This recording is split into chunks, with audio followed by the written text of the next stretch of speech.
நான் சாலப்புற தாட்டாச்சு விடுறேன். இங்க நம்ம சொத்து மட்டும் தான் கேட்கும். நம்மளை எதிர்த்து குரல் கொடுக்க யாருமே இல்லை. அழகருக்கு சித்திரை மாதம் சுக்ல பட்சம் ஏகாதசியில் திருவிழா நடைபெறுகின்றது.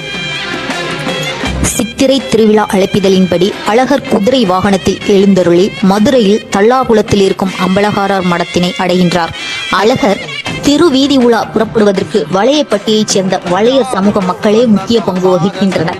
வளையர் அழைக்கின்றேன் வெளியே வா என கருவறையில் இருக்கும் அழகரை வளையப்பட்டி கிராமத்தில் வளையர்கள் அழைக்கின்றனர். வெளியே வரும் அழகரை சப்ர பள்ளக்கில் ஏற்றி திருவீதி உலா நடத்தும் வழக்கமாக மரபாகும். அதாவது 19ஆம் நூற்றாண்டு வரை பழந்தமிழ் வளையர் பெருமக்கள் பாடல்கள் பாடி அழகரை வைகை ஆற்றுக்கு திருவீதி உலா அழைத்துச் சென்றுள்ளார்கள்.